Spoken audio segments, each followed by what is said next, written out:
محمد كما صليت على إبراهيم وعلى إبراهيم وبارك على محمد وعلى آل محمد كما باركت على إبراهيم وعلى إبراهيم في العالمين إنك حميد مجيد سبحانك لا علم لنا إلا ما علمتنا إنك أنت العليم الحكيم الحمد لله الذي أرسل رسوله بالهدى ودين الحق ليظهره على الدين كله وكفى بالله شهيدا وننزل من القرآن ما هو شفاء ورحمة للمؤمنين أما بعد Alhamdulillah syukur kepada Allah Subhanahu wa taala. Muslimin dan muslimat yang dirahmati Allah, syukur kepada Allah Subhanahu wa taala yang terus memberikan kita nikmat kesihatan, nikmat Islam serta iman, dapat sama-sama kita menunaikan solat fardu maghrib secara berjemaah di rumah Allah penuh keberkatan ini, Masjid Setia Alam. Alhamdulillah, jazakumullah khairan katsira diucapkan kepada seluruh ahli jawatan kuasa masjid, Tuan Nazir Masjid, ahli jawatan kuasa, Tuan Imam, Tuan Bilal. Alhamdulillah, kuliah dapat diteruskan di bawah satu tajuk perisai daripada gangguan jin dan sihir. Alhamdulillah. Untuk makluman muslimin dan muslimat, alhamdulillah, kita telah pergi beberapa perkara tentang alam jin ini. Alhamdulillah. Sebab apa perkara ini sangat penting. Bila kita tersalah, bila kita terlalu mendalaminya, takut-takut kita melakukan perkara-perkara yang syirik kepada Allah, kita terjumus kepada perkara-perkara kepercayaan dan perbuatan khurafat yang boleh mengundang syirik kepada Allah. Kita sekarang cukup takut kebelakangan ini, sejak semenjak ini perubatan ruqyah syariah ini dah sangat meluas. Kita keliru dengan kaedah yang diberikan, kaedah yang digunakan, bacaan-bacaan yang digunakan. Walaupun kadang-kadang yang menggunakan itu ustaz yang sangat popular, dia dah jadi selebriti dan sebagainya. Ada pelakon yang jadi ustaz, ada penyanyi dah jadi ustaz yang melakukan aktiviti perubatan ruqyah ini. Kita cukup takut ianya bercanggah dengan syarak. Banyak kita tengok kadang-kadang kaedah yang digunakan itu amat mengelirukan. Contoh, sekarang ini popular kasidah. Adakah kasidah itu salah satu kaedah ruqyah? Ketika jampi dibacakan, dimasukkan kasidah ketika rawatan itu dijalankan. Tidak ada dalam perbuatan ruqyah pencampuran dengan kasidah. Hati-hati. Dia bernyanyi, bersyair ketika ruqyah itu dibacakan. Tapi beri kesan tak kepada pesakit? Beri. Kadang-kadang pesakit itu menjerit-jerit ketika kasidah dibacakan. Sebenarnya takut-takut itu tablis daripada iblis. Kita terperangkap daripada perangkap-perangkap iblis.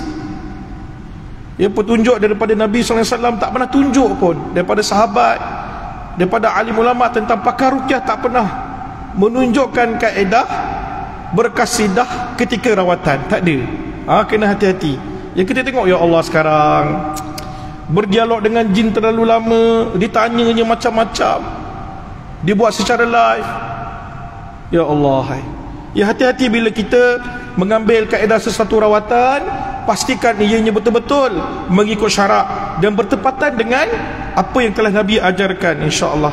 Jadi hari ini insya-Allah kita masuk lagi satu tajuk yang amat penting. Sebelum ini kita dah menerangkan, kita rewind balik, kita refresh balik macam mana atau mengapa jin ini mengganggu manusia. Ada 10 sebab yang utama. Yang pertama, sebabnya lemah semangat atau roh kita. Yang kedua, sebabnya kita ini kadang-kadang tidak berpegang betul-betul dengan sunnah Nabi SAW. Kita meninggalkan sunnah-sunnahnya. Yang ketiga, satu perasaan yang dipanggil takut atau marah yang bersangatan. Yang keempat, perempuan atau lelaki yang suka bersolek atau disebut sebagai tabaruj. Yang kelima, sedih yang bersangatan atau yang berpanjangan. Sifat kedua sifat ini. Satu, marah. Marah juga disebut dalam Al-Quran. Allah menyarankan kita supaya tahan marah. Yang kedua, perasaan sedih. Allah sebut juga dalam Al-Quran perasaan sedih. Lah tahzan, Allah kata jangan sedih. Rupanya dua sifat ini, dua emosi ini sangat terkait dengan gangguan makhluk halus. Jika ianya tidak dikawal, jika ianya berlebih-lebihan, maka ia membuka ruang untuk syaitan ini masuk ke dalam tubuh badan manusia. Okey, itu yang kelima. Yang keenam, memuja atau memanggil-manggil nama jin, mentera jampi dan lain-lainnya. Apa sahaja yang berkaitan dengan jin, pertolongan dengan jin, campur tangan dengan jin, boleh menyebabkan kita ini diganggu oleh makhluk halus ini. Kita tak nak diganggu disebabkan kita tersalah pilih orang. Perawat yang merawat kita menggunakan kaedah campur tangan jin, kita tak sedar. Kita dah jelaskan pada kuliah-kuliah yang lepas. Kadang-kadang gangguan ini kita dapat daripada perawat. Nampak macam tak ada apa-apa, perawat tu sentuh kita sikit je, pesakit daripada senjangkang, ditekan dekat bahagian mana? Di belakang tengkuk. Pesakit ni wanita, perawat ni lelaki, disentuh bahagian belakang tengkuk. Akhirnya gangguan ni sampai sekarang tak hilang. Perawat ini masukkan beberapa ekor jin ke dalam tubuh badan pesakit ini, ditransfernya jin ke dalam tubuh badan pesakit ini. Salah pilih perawat, bacanya ruqyah, Al-Fatihah, Ayatul Kursi, tapi akhirnya dia masukkan jin ke dalam tubuh badan pesakit ini tanpa dia sedar. Itu yang berlaku. Okey, hati-hati. Tu bila mana-mana ada perkara yang berkaitan dengan jin, ya, contohnya pengamalan-pengamalannya, ya, sebelum ni perawat ini pernah berbai'ah dengan tarekat-tarekat yang sesat, ya, sebelum ini mungkin perawat ini pernah mengamalkan, ya, ajaran-ajaran yang salah, amalan-amalan yang bertentangan, ilmu-ilmu kebatinan. Na'udzubillah. Elok-elok tak ada gangguan boleh menyebabkan pesakit ini terdedah kepada masalah gangguan. Asalnya kita ni demam biasa, cari perawat ikhtiar, jumpa dengan ustaz. Ustaz ni pula memang mengamalkan ilmu kebatinan, habis jadi satu masalah besar kepada kita. Kena hati-hati, ya. Sebelum kita nak pergi berjumpa dengan perawat tersebut, sebelum kita nak berikhtiar berjumpa dengan mana-mana perawat Islam, kaji selidik dulu siapa yang kita nak jumpa. Ia sangat berbahaya dan boleh memberikan kesan seumur hidup. Bila dah masuk benda ni dalam tubuh badan, untuk dia keluar sangat susah, sangat-sangat susah. Sebab itulah peluang yang dia nak dapat masuk dalam tubuh badan manusia, ganggu manusia, sakitkan manusia. Akhirnya apa yang syaitan ini nak? Mengganggu keimanan dan ketakwaan manusia kepada Allah. Itu tujuan akhir dia. Sakit mula sikit-sikit, akhirnya kita mempersoalkan takdir kepada Allah. Akhirnya kita mempersoalkan ketuhanan. Bila aku nak sembuh? Tak kuat pun Al-Fatihah ni, tak beri kesan pun Al-Baqarah ni. Mula persoalkan, kenapa Allah bagi aku ujian ni? Tu dah mula main tentang keimanan kepada Allah. Itu tujuannya. Akhirnya kita ragu-ragu dengan keislaman yang ada. Ramai tak yang berlaku dengan ramai. Itulah akhirnya pesakit akan rasa. Mula datang fikiran, gambar cross, salib, dah mula rasa yakin dengan agama lain. Itu penghujung kepada gangguan makhluk halus. Kena sihir biasa, kena jin tu biasa. Akhirnya keimanan dan ketakwaan itu yang akan diganggu. Persoalkan takdir Allah. Banyak kita jumpa, kita cukup takut yang ini. Dia mula berdebat dalam hati, ya, dengan Allah Subhanahu wa taala. Itu yang kita cukup takut, sebab akhirnya ia mengganggu keimanan kepada Allah Subhanahu wa taala. Hari ini kita akan kongsikan, ya, sebab yang ketujuh, ya, mereka yang menyakiti jin sama ada sengaja ataupun tidak. Ya, kadang-kadang kita ini tanpa sengaja dah menyakitkan mereka dan mereka berdendam dengan kita. Mereka balas dendam dengan kita dan diganggu kita. Ya, contoh, kita terpijak di kawasan penempatan jin. Ini disebut dalam ensiklopedia Jin Sihir dan Perdukunan, Ustaz Musdar Bustamam. Kadang-kadang kita terpijak termasuk ke kawasan dia. Okey, untuk disimpulkan mana-mana jin yang suka membalas dendam ini, kita masuk tempat dia, kita terpijak tempat dia, kita terlanggar dia, kadang-kadang masuk ke hutan, kadang-kadang kita buang air kecil salah tempat, dia marah kat kita dan dia sakitkan kita. Mana-mana jin yang membalas dendam ini, yang menyakitkan kita ini, kita kena ingat mereka semua tidak beriman kepada Allah. Jika jin ini beriman kepada Allah, mereka takkan ganggu kita. Walaupun kadang-kadang kita tersakiti mereka tanpa sengaja, sebab kita tak nampak mereka. Dalam keadaan sekarang ini, di dunia ini, manusia tidak boleh melihat kelibatan jin tersebut. Hanya jin boleh nampak kita. Jadi mereka sepatutnya tahu kita dah pergi situ, dia kena pergilah. Kenapa dia duduk situ lagi? Tapi dia marah kita, akhirnya dia sakitkan kita. Ini yang disebut oleh mana-mana tuan-tuan guru, tak ada jin yang baik akan sakitkan manusia. Yang sakitkan manusia ini, yang balas dendam ke atas manusia ini, semuanya yang tidak beriman kepada Allah Subhanahu wa taala. Dia sakitkan kita walaupun dia kata dia Muslim.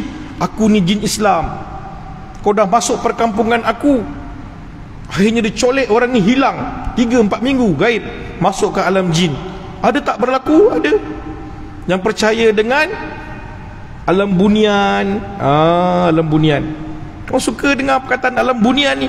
Berkahwin dengan orang bunian, masuk ke alam dia. Alam bunian ini juga daripada salah satu makhluk halus yang dipanggil sebagai jin. Dia bukan makhluk gaib yang lain macam manusia yang digaibkan. Tidak. Bunian ini salah satu daripada golongan jin. Kena hati-hati, ya. Kadang-kadang orang kata dia dah kahwin dengan orang bunian, dia dah berkahwin dengan jin sebenarnya. Ya, dia berkahwin dengan jin, dan perkahwinan itu tidak sah di sisi Islam. Tak ada dalam agama kita manusia berkahwin dengan jin. Tapi boleh tak, ya, mereka bersatu? Boleh.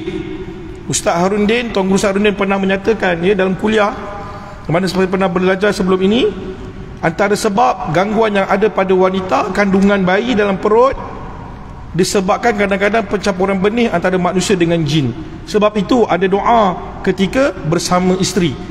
Sangat penting, ya, sunnah Nabi ini membaca doa ketika bersama isteri untuk mengelak daripada gangguan ketika bersama ini. Okey. Tu antaranya. Terpijak di kawasan penempatan jin. Kadang-kadang kita membaling sesuatu hingga terkena pada jin.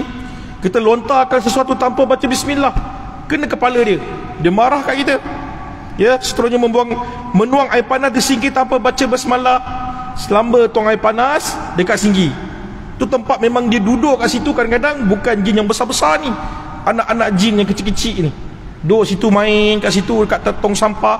Kita tuangkan air panas dalam tu tanpa membaca bismillah. Akhirnya terkena kepada anak jin ini, menyebabkan jin ini tercedera.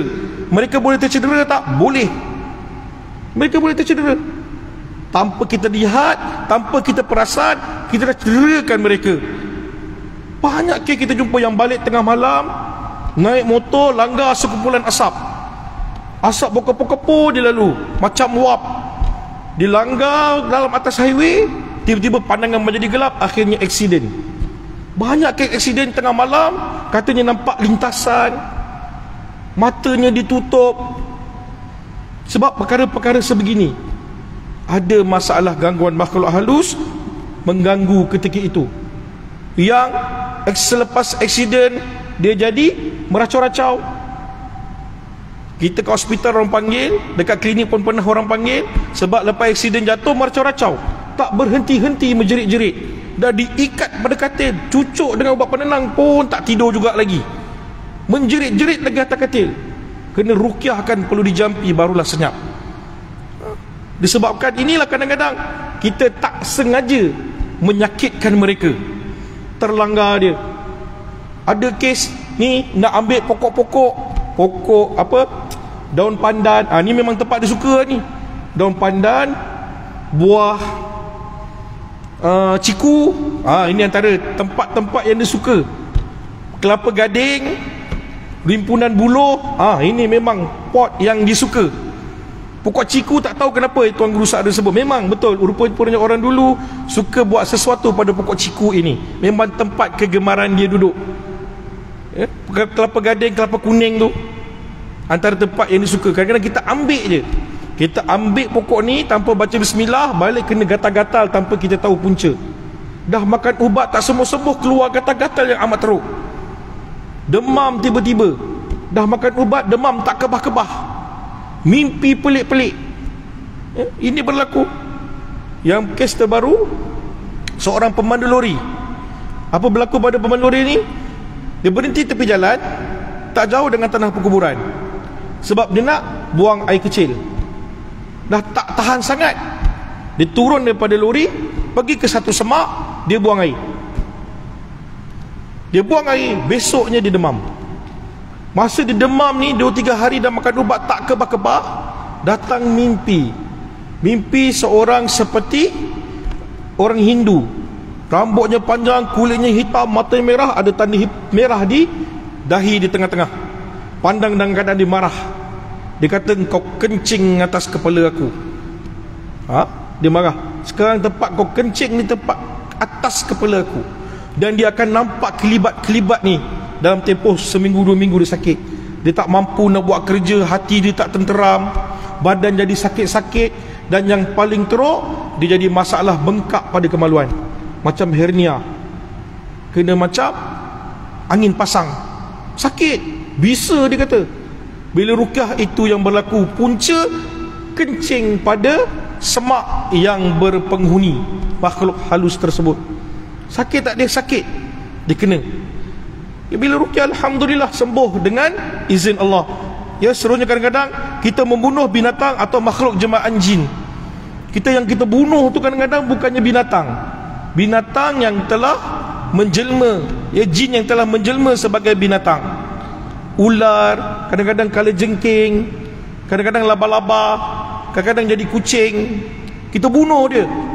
Itu kadang-kadang orang dulu kata masa mengandung takut-takut terkenan kalau kita membunuh binatang ketika isterinya sedang mengandung. Kena hati-hati. Dan kadang-kadang yang kita bunuh itu bukannya binatang.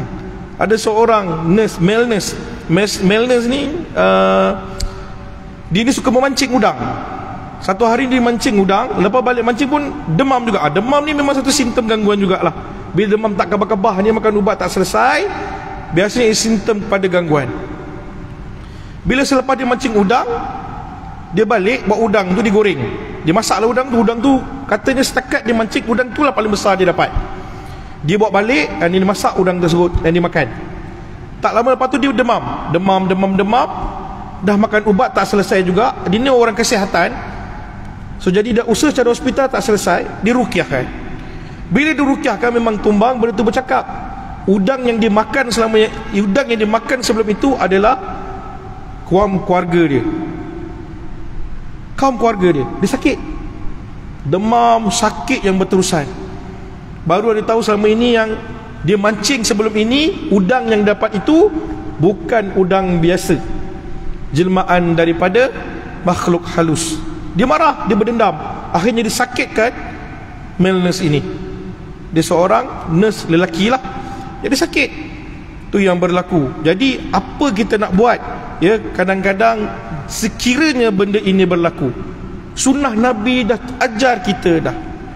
Contoh, kita memang dah tak tahan sangat nak kencing di tempat waktu tu, ya, ada sebalik pokok ke, jangan sampai kita minta izin dengan makhluk halus. Jangan. Datuk, cucu tumpang kencing, cucu tumpang lalu, cucu tumpang nak masuk tempat, tak perlu minta izin dengan makhluk halus. Cukup kita minta perlindungan dengan Allah Subhanahu wa taala. Baca kalimat tammah. A'udzu bikalimatillahi tammati min syarri ma khalaq. A'udzu bikalimatillahi tammati min syarri ma khalaq. A'udzu bikalimatillahi tammati min syarri ma khalaq. Buang ketika itu. Nak buang sesuatu, bismillah. Ya. Baru ini ada satu berita keluar, mengejutkan juga. Saya tengok berita tu. Apa berita dia? Adakah perempuan yang memakai pakaian seksi ketika tidur, maksudnya pakaian yang ya, membuka aurat dan sebagainya, akan diganggu oleh jin? Perlu menutup aurat ketika tidur. Ini masalah besar ni. Kita terkeliru kadang-kadang. Dah lah dekat dalam rumah, dalam bilik lagi, kena tutup aurat lagi. Kan kesusah bagi muslimah, termasuklah muslimin. nak pakai seluar pendek dan sebagainya. Kadang-kadang panas pula waktu tu, aircon pula rosak, cuaca panas, berpeluh-peluh kita. Boleh tak kita pakai seluar pendek dalam bilik sorang-sorang, ataupun dengan isteri kita, dengan isteri, dah tu ada pula penyataan muslimah kena jaga aurat sebab jin akan datang mengganggu.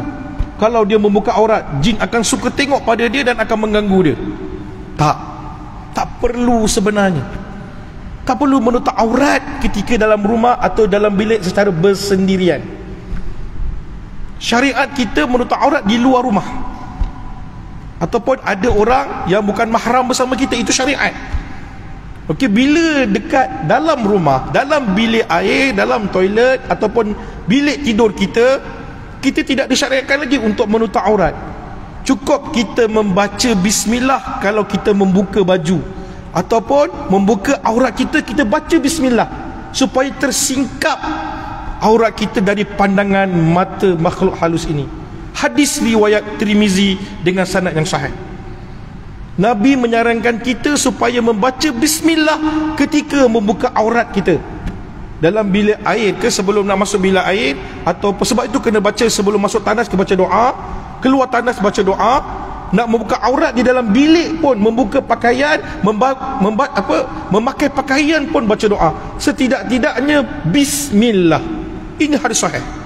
Amalan yang disarankan oleh Nabi supaya tersingkap mata jin ini untuk melihat aurat kita. Sebab yang sebut ni ustaz ini menyarankan muslimah menutup aurat ketika di dalam bilik. Ya Allah, kan susah tu. Ini dalam perbuatan Islam juga, nak mengelak daripada serangan jin, tapi penyataannya salah. Kita kena perbetulkan. Sebab Nabi dah ajar dah. Kita ikut apa yang Nabi ajarkan. Mudah. Baca bismillah je Ustaz. Ya, itu yang Nabi ajar dalam hadis yang sahih. Dengan bismillah tertutup mata jin, tak boleh melihat aurat kita. Masya Allah, tabarakallah. Hebat. Ya, cuba amalkan. So hati-hati bila kita baca satu penyataan, kena pastikan ianya bertepatan dengan sunnah Nabi sallallahu alaihi wasallam supaya kita tidak tersilap. Kita tengok orang yang komen-komen dah takut dah. Alamak, macam mana ni? Takkan nak pakai jubah ketika tidur, nak kena pakai niqab, nak kena pakai sarung tangan, nak kena pakai stokin. Sedih muslimah kalau kena macam ni. Sebab yang cakap itu ada pengalaman diganggu, ditiduri oleh jin, datang mimpi bersama, mimpi mengandung, dah diganggu oleh makhluk halus. Sebenarnya bukan masalah dia buka aurat tersebut. Mungkin pesakit indah memang ada gangguan yang tidak habis dirawat lagi. Gangguan tu belum selesai. Memang ada sejarah gangguan yang menyebabkan ia diganggu. Okey, so kena hati-hati. Tu antara sebab kenapa jin ini boleh menyakiti kita, sama ada sengaja atau tidak. Yang kena lempang pun ada sengit muka. Tak tahu kenapa dia rasa macam ada orang melempang pipi dia, sengit muka dia. Macam kena Bell palsy, yang kena macam stroke di muka tu. Ada. Ya, kadang-kadang satu lagi penyakit yang kadang-kadang kita terlepas pandang, serangan daripada ain, hasad dan ain, pandangan mata yang jahat, yang hasad. Menyebabkan apa? Kadang-kadang ada pesakit ini mukanya penuh jadi jerawat. Jerawat batu yang terlalu teruk, masalah kulit yang terlalu teruk. Pergi ke hospital dan jumpa pakar, tak selesai masalah kulit muka dia ni. Jadi yang teruk, jadi keluar nanah, panas. Bila pakai macam-macam produk tak selesai, rupa-rupa dah terkena penyakit ain. Yang Nabi sebut antara sebab banyaknya kematian umatku satu hari nanti, selain daripada qadarullah, qada dan qadar Allah, adalah penyakit ain. Penyakit ain ini tak boleh didetek di hospital. Doktor akan dapat tahu hanya sakit demam, bisa-bisa badan. Ya, antara kesan penyakit ain boleh menyebabkan kematian kalau tak dirawat dengan betul. Ya, kena rawat dengan betul, amalannya kena tepat, kaedahnya kena tepat. InsyaAllah boleh sembuh. Ya, pesakit kita tu memang dah jerawat dia, ya Allah ya Rabbi, bernanah-nanah muka dia tu. Dengan ruqyah, bacaan 3 kul, air wudu sembuh dengan izin Allah. Air wudu, Ustaz? Ya, itu yang Nabi suruh untuk merawat penyakit ain. Siapa yang dah terkena ain perlu dirawat dan diruqyahkan, insya-Allah sembuh. Okey, tu kena hati-hati. Kita tengok kadang-kadang sebab apa kita kena diganggu. Kesalahan kita ni tak muhasabah. Kita kena muhasabah balik diri kita. Sebabkan kelemahan kita tak baca bismillah, kita main baling aja. Kadang-kadang ada kes pesakit tu, dia jogging, nak buang air, tak ada tempat, pergi belakang pokok buang air, besok sakit. Itu yang berlaku. Buang sampah kat dalam bin besar, tak baca bismillah, main campak aja. Kena baca bismillah supaya kita terlindung daripada serangan-serangan makhluk halus ini. Cukup kuat baca bismillah ini, cukup kuat. Saya tak tahu nak gambarkan macam mana kekuatan bismillah ini yang Nabi ajarkan kepada kita untuk menangkis serangan makhluk halus ini. Kes baru ini, penguatkuasa MBSA dia terkena macam mana? Rumah ini ditabur dengan serpihan-serpihan kaca daripada lampu Kalimatan yang dipecah-pecahkan jadi halus seperti serbuk. Ya, dia taburkan di depan rumah dan dia langkah selepas masuk ke dalam rumah. Nak masuk ke dalam rumah, dia keluar kereta, dia langkah, ya, serpihan-serpihan kaca ini dia masuk ke dalam rumah. Apa yang berlaku selepas dia langkah? Muntah darah. Dia jadi gatal-gatal pada tekak dia ni, macam ada sesuatu yang masuk pada tekak dia. Akhirnya terlalu gatal, dia batuk. Selepas batuk, akhirnya muntah darah. Akibat dia melangkah serpihan kaca tersebut. Rupanya serpihan kaca yang dilangkah itu adalah barang sihir, buhul-buhul sihir yang telah dijampikan untuk merosakkan penguatkuasa ini. Ada dendam daripada orang, tak puas hati dengan dia hanya dengan serpihan kaca. Sakit tak? Sakit. Muntah darah, batuk yang tak berhenti. Bisa dia kata, ya Rabbi, sampai kuku-kuku dah mula kebiruan.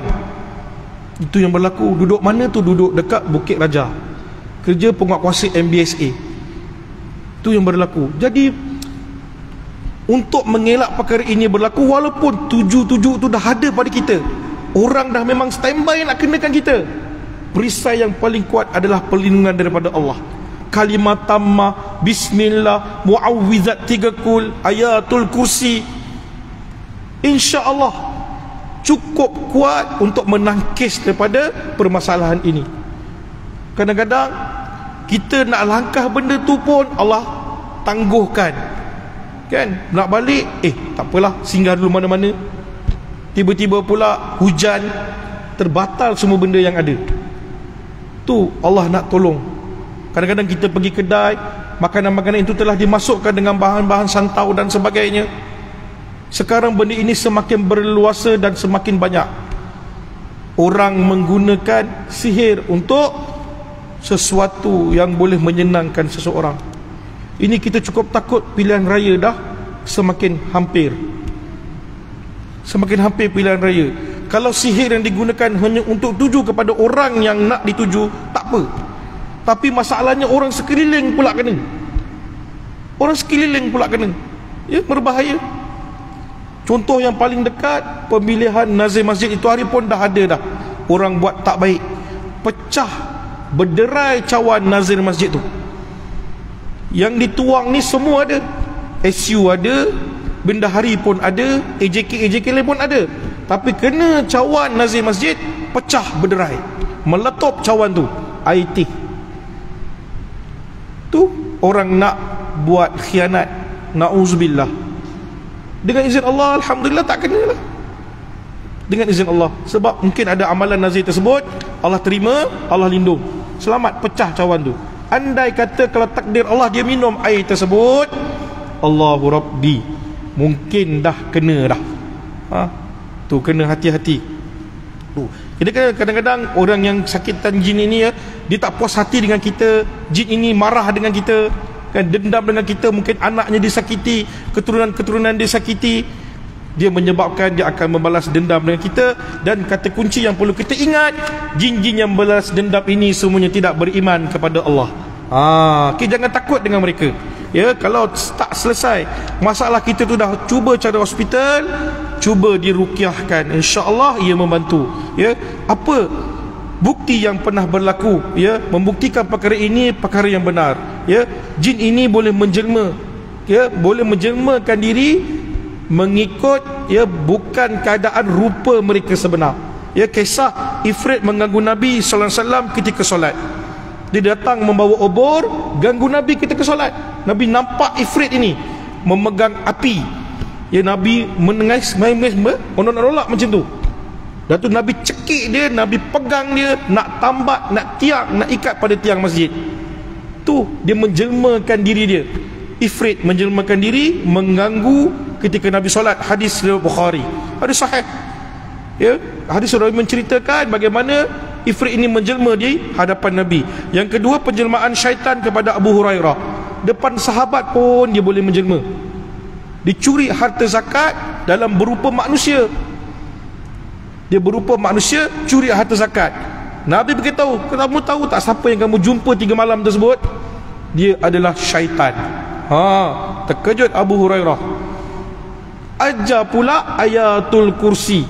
Jangan main-main. Syaitan, jin boleh ajar Al-Quran. Jangan tertipu dengan mereka. Kita mimpi diajak oleh tok syekh sekalian dengan ayat-ayat Quran, hati-hati. Takut-takut yang mengajar Al-Quran dalam mimpi itu adalah syaitan. Sebab itu kena berguru dengan guru yang nyata. Talaki musyafahah dengan betul-betul guru yang ada depan kita. Jangan berguru dengan orang yang kita tak pasti, jelmaan-jelmaan jin. Pergi bertapa di dalam gua, yang datangnya pun tak tahu siapa. Berjubah putih, berjanggut putih, akulah wali Allah, akulah tok syekh sekian-sekian. Hari ini aku ajarkan kamu beberapa ilmu untuk mengubat. Ambil. Rupanya yang datang bukannya tok syekh, yang datang jelmaan daripada syaitan. Dia ajarnya Al-Quran. Kena hati-hati. Tu yang ada pengamalan, ya, dia ambil khadam daripada ayatul kursi. Dia kena apa? Kena bertapa. Duduk dalam bilik, tak boleh buat maksiat, kena zikir ayatul kursi 1000 kali selama 44 hari, kena berpakaian putih. Barulah datang makhluk ini menjadi sebagai pendamping dia, khadam kepada dia daripada ayatul kursi. Nampak tak syaitan? Permainan-permainan daripada syaitan. Akhirnya kita bersahabat dengan syaitan. Ya, kisah pemuda mati membunuh ular jemaah jin, hadis riwayat Muslim. Dia bertukar kepada ular, dia menjelma sebagai ular. Akhirnya pemuda ni bunuh ular tersebut. Pemuda ini mati. Macam mana ular tu mati, pemuda itu juga mati. Itu hadis riwayat Muslim. Dia boleh menjelma. Dia boleh menjelma, ya, menampakkan diri yang perkara-perkara yang menakutkan. Soalan, biasa orang tanya, boleh tak kita tangkap dengan kamera? Dia menjelma, kita tangkap, masuk dalam kamera kita. Jelmaan dia ni boleh. Sebab bila mana dia menjelma, dia dah hadir dalam keadaan fizikal. Boleh disentuh, boleh dirasa. Dia bukannya macam bayang-bayang lagi dah kalau kita nampak dia. Sebab itu Tuan Guru Sa'adun sebut, kalau orang boleh nampak jin ini, dia ada masalah, gangguan pertama. Manusia ini dilahirkan secara sunatullah tak boleh melihat jin. Siapa yang boleh melihat jin, dia ada masalah, dia berpenyakit dan perlu dirawat. Tak kiralah dia itu siapa. Hatta dia kata dia seorang alim ulama sekalipun, hatta dia seorang kata wali Allah, hatta dia kata dia ilmunya tinggi, sekiranya dia mengaku dia nampak, hati-hati, dia bermasalah. Imam Syafi'i kata penyaksian dia terbatal kalau dia kata dia nampak jin. Hati-hati. Kita kalau boleh nampak pun dalam tempoh 5 saat sahaja, tak boleh lebih 5 saat. Kalau 5 saat kita nampak dia 10 saat ke atas, kita dah bermasalah. Jin yang kita nampak itulah yang ganggu kita sebenarnya. Dia menjelmakan diri dia, nak bagi tahu dia dah ada dengan kita. Okey, kalau mana-mana anak-anak yang dah nampak ataupun dia mengaku dia boleh nampak, itu bukan kelebihan. Sila bawa berubat, tutup mata dia, ya, takut-takut satu hari nanti dia akan sakit dan terus sakit. Okey, yang seterusnya yang ke-8, akibat kejahatan jin, ya. Kisah jin membunuh dan menculik manusia. Syekh Abdullah bin Abdul Rahman Al-Jibrin pernah ditanya tentang jin menculik manusia, dan beliau menjawab, perkara itu boleh berlaku. Telah masyhur bahawa Sa'ad bin Ubadah telah dibunuh oleh jin ketika beliau kencing di satu lubang yang menjadi tempat tinggal jin. Jin itu berkata, kami telah membunuh pemimpin Khazraj, Sa'ad bin Ubadah, dan kami menikamnya dengan anak panah tetapi tidak mengenai hatinya. Ya, kisah ini pernah diceritakan oleh seorang ulama, Syekh Abdullah bin Abdul Rahman Al-Jibrin. Memang boleh berlaku. Okay, kita rehat sekejap untuk azan Isyak, insya-Allah.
InsyaAllah kesambung dalam seminit lagi.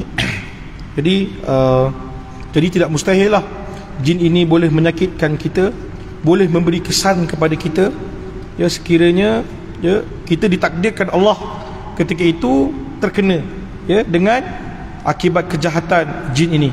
Kita tak buat apa-apa pun, tak ada sihir, tak ada apa, tapi disebabkan kejahatan mereka, kedegilan mereka. Dia macam kita juga, walaupun kadang-kadang dia itu Islam, degil, suka langgar perintah Allah, tak solat, ya, tak jaga ibadah, akhirnya mengganggu manusia, menyakitkan manusia. Dia marah kat kita, kita nak buat rumah, kadang-kadang tempat itu kata tempat dia, diganggu rumah kita, bunyi perabot bergerak, kadang-kadang jadi kebakaran yang tak tahu punca, dalam rumah sentiasa sakit, rumah tangga jadi panas, Katanya disebabkan tempat ini tempat aku dah mendiami kawasan ini, siapa masuk aku akan sakitkan. Berlaku tak? Berlaku. Yang kena utut, sakit, bengkak kaki, ya, disebabkan dia buat rumah lah asalnya. Kaki dia membengkak macam penyakit utut tu, kaki gajah. Dia kaki gajah, kakinya membesar sebelah. Bila kita tanya apa sejarah dia, selepas dia bina rumah pada satu kawasan di Impunan Buluh, lepas tu dia sakit. Rupa-rupanya memang ada kesan gangguan. Jin itu kadang-kadang dia tak masuk dalam tubuh badan, dia hanya berada di luaran. Dia tepuk kita, dia ludahkan kita, dicubit kita, diketuk kita, bisa dia boleh meninggalkan seumur hidup. Sakit yang bersangatan. Pergi hospital kadang-kadang sukar nak jumpa ubat dia, melainkan dengan kaedah ruqyah, jampi menggunakan Al-Quran. Jadi untuk mengelakkan perkara sebegini, kita memerlukan perisai yang cukup ampuh, perisai yang cukup kuat. Kita tak perlu banyak-banyak untuk kita amalkan, cukup sedikit tapi perlu berterusan dan diamalkan sampai bila-bila. Yang pertama, jangan tinggalkan zikir pagi dan petang yang ditinggalkan oleh Nabi sallallahu alaihi wasallam. Amalkan zikir pagi dan petang. Ya, jangan amalkan yang pelik-pelik, baca 3 kursi 1000 kali, tak perlu. Baca ayat kursi 1000 kali, tak perlu. Cukup kita ambil apa yang Nabi ajarkan bulat-bulat, biiznillah cukup ampuh. Okay, yang kedua, baca doa-doa pelindung yang dia ajarkan oleh Nabi. Kalimat tammah contohnya, a'udzu bikalimatillahi tammati min syarri ma khalaq. Kita pergi satu tempat, sampai tempat tu kita baca 3 kali, biiznillah kita selamat. Itu jaminan daripada Nabi sallallahu alaihi wasallam. Yang seterusnya, bismillahilladzi la yadurru ma'asmihi syai'un fil ardi wala fis samai wa huwas samiul alim. Hadis riwayat Abu Daud, hadis riwayat At-Tirmizi dengan sanad yang sahih. Cukup ampuh doa ini. Yang ketiga, bismillahi tawakkaltu 'ala Allah la haula wala quwwata illa billahil aliyyil azim. 3 rangkaian doa ini cukup ampuh untuk menjadi perisai daripada gangguan makhluk halus ini. Bismillah, jaga. Okey, kerapkan baca bismillah apabila membuat sesuatu perkara. Baca kalimat tammah ini apabila sampai kepada satu tempat. Sebelum nak pergi kita baca, sampai pun kita baca. Cukup 3 kali dah memadai. Bismillahilladzi la yadurru, baca 3 kali. Biiznillah kita, keluarga kita, jemaah kita, siapa yang kita bawa, Allah akan lindung. Ya? Masuk tempat hutan, masuk pergi ke lautan, pergi nak ambil barang, cabut pokok, tebang pokok, nak buat rumah, tapak tu tapak, ya, konon-konon katanya berhantu, tak perlu takut. Masuk, baca kalimat tammah, biiznillah kita akan dilindungi oleh Allah Subhanahu wa taala daripada serangan makhluk halus ini. Sebab itu kekuatan ada pada kita. Kita dah jelaskan apa kelemahan-kelemahan dia. Antara kelemahan dia, dia sangat terkesan dengan zikir-zikir yang diajarkan oleh Nabi sallallahu alaihi wasallam. Jangan takut, okey? Moga-moga ia bermanfaat. Moga-moga kita semua ini dalam perlindungan dan penjagaan Allah, ya. Terus kita amalkan dengan sunnah-sunnah yang sahih. Moga-moga kita semua dalam kasih sayang serta rahmat Allah, ya. Saya buka soalan sekiranya ada. 1-2 soalan.